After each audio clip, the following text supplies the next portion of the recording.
প্রিয় শিক্ষার্থী, আজকে আমাদের ক্লাস পরিমাণগত রসায়নের ময়মনসিংহ 2022 সালের একটি সৃজনশীল। প্রশ্নটা একটু খেয়াল করো। আমাদের এখানে আছে 5% W/V sodium carbonate 50 millilitre, B পাত্রে আছে 0.1 মোলার সোডিয়াম কার্বনেট 50 মিলিলিটার, আর দুটো পাত্র একসাথে করে সিতে আছে A+B, মানে A+Bকে একসাথে সিতে সংযুক্ত করা হলো, এবং ডিতে আছে x মিলিলিটার 0.1 মোলার HCl। এরকম চারটি পাত্রে আছে। আমাদের প্রথম পাত্রটাকে খেয়াল করে সবাই, সি পাত্রের মিশ্রণের ঘনমাত্রা নির্ণয় করো। এই সি পাত্রে মানে ডি পাত্রে কাজে লাগবে না, এ আর বিকে আমরা সি পাত্রে নিব, তার ঘনমাত্রা কত হবে। আমাদের মাথায় শুধু রাখতে হবে, যদি পার্সেন্ট থাকে তাহলে আমরা কিভাবে তার ঘনমাত্রা নির্ণয় করব। আমরা জানি মিশ্রিত দ্রবণের ঘনমাত্রা নির্ণয় সূত্র হলো SV = S1V1 S2V2, কিন্তু আমাদের যে আয়তনটা নিতে হবে 50 মিলিলিটার, সেটা আমরা কীভাবে নেব, এটা নিয়ে আমার কাজ। তো প্রথমে দেখো সি পাত্রে মিশ্রণের ঘনমাত্রা নির্ণয় করব, কিন্তু আমাদের সি পাত্রে শুধু আয়তন দেওয়া আছে, সি পাত্রের এই পাত্রের আয়তন দেওয়া আছে, এই পাত্রের ঘনমাত্রা নেই। এই কারণে আমরা লিখছি প্রথমে 5% সোডিয়াম কার্বনেট বলতে বোঝায় 100 মিলিলিটার দ্রবণে সোডিয়াম কার্বন আছে 5 গ্রাম। লেখা যায় 5%, যেহেতু W/B আছে, বিটা হলো দ্রবণের আয়তন, W হলো দ্রবের ভর।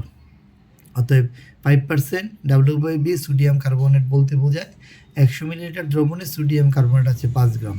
এখান থেকে W পেয়ে গেলাম 5 গ্রাম, আয়তন পেয়ে গেলাম 50 মিলিলিটার। কিন্তু অনেকে চিন্তা করে যে এখানে তো 50 মিলিলিটার আয়তন পাইছি, তাহলে এই 100 মিলিলিটার আয়তন পেয়ে গেছি, তো এখানে আছে 50 মিলিলিটার আয়তন, তাহলে আমরা কোন আয়তনটা নেব। আবার বলতেছি, উদ্দীপকে আছে 50 মিলিলিটার আয়তন, আর 5% বলতে বোঝায় 100 মিলিলিটার আয়তন। তো এটার জন্য একটু কথা হলো, শুধুমাত্র ঘনমাত্রা নির্ণয় করার সময় যদি আমরা ঘনমাত্রা নির্ণয় করতে চাই, তখন আমাদের আয়তন 50 মিলিলিটার নিলে হবে না, আমাদের 100 মিলিলিটার নিতে হবে আয়তন, এটা দিয়ে ঘনমাত্রা বাইর করতে হবে। এরকম স্যাম্পলের 50 মিলিলিটার নিয়ে বাকি কাজটা করতে হবে। তো আমরা এখানে W/SMB/1000 দিয়ে, স্বাভাবিক নিয়ম অনুসারে আমরা S = W/1000/MB দিয়ে আমরা ঘনমাত্রা নির্ণয় করে ফেললাম।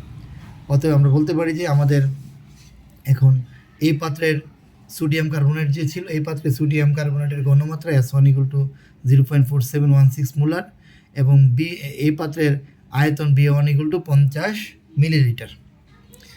একইভাবে এখানে 50 মিলিলিটার নিচ্ছি আমরা, যেখানে 100 মিলিলিটার নিই নাই, 100 মিলিলিটারটা শুধু নিব তার ঘনমাত্রা নির্ণয় করার ক্ষেত্রে। বাকি ক্ষেত্রে আমরা 100 মিলিলিটারের মধ্যে 50 মিলিলিটার নিয়ে কাজ করতে বলছি। একইভাবে আমাদের যে বি পাত্রে নেই, বি পাত্রের আমাদের ঘনমাত্রা হলো S2 = 0.1 মোলার, আর বি পাত্রের আয়তন B2 হলো 50 মিলিলিটার। এই 50 মিলিলিটার দেওয়া আছে। এখন আমাদের দুটোটাকে একসাথে করে যদি আমরা সি পাত্রে নেই, তাহলে মোট আয়তন হয় 50 + 50, তাহলে 100 মিলিলিটার। আর সি পাত্রের ঘনমাত্রা আমরা সি নির্ণয় করব।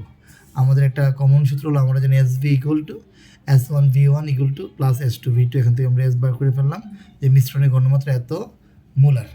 যেহেতু দুটোটা একই, দেখো একটু কষ্ট করে, এখানেও সোডিয়াম কার্বনেট, এখানেই সোডিয়াম কার্বনেট, অতএব সি পাত্রের দুটোটাই যেহেতু সোডিয়াম কার্বনেট, অতএব সি পাত্রের এ এবং বি পাত্রের দুটোটাই সোডিয়াম কার্বনেট, অতএব সি পাত্রের মোলারিটি হবে 0.2858 মোলার ক্ষারীয় দ্রবণ।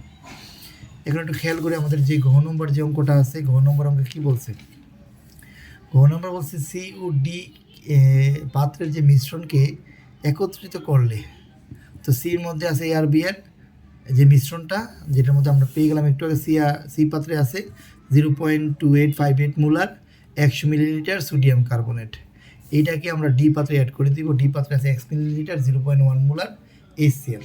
তাহলে আমাদের কি হবে, মিশ্রণের ঘনমাত্রাটি নির্ণয় করতে বললো আর এক্স এর মান নির্ণয় করতে বলছে। দেখো আমরা একটু করছি এখানে। অতএব বলা যায় সি ও ডি পাত্রকে আমরা যদি সি আর ডিকে যদি আমরা একসাথে করি, তাহলে বিক্রিয়াটি কী হবে, সি পাত্রে ছিল সোডিয়াম কার্বনেট, আর ডি পাত্রে আছে HCl, লবণ, পানি এবং কার্বন ডাইঅক্সাইড আমরা সমতা বিধান করলাম।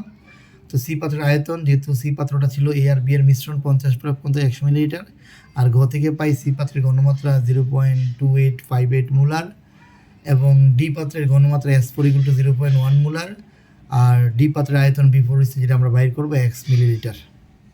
অতএব বলা যায় সোডিয়াম কার্বনেটের, এখান থেকে আমরা নিতে পারি সমতা বিধান থেকে, সোডিয়াম কার্বনেটের মূল সংখ্যা A = 1, মানে যেটাকে আমরা 1B3 ধরছি সোডিয়াম কার্বনেট, তার মূল সংখ্যা A, যেটাকে আমরা B4 ধরছি তার মূল সংখ্যা হয়েছে B = 2।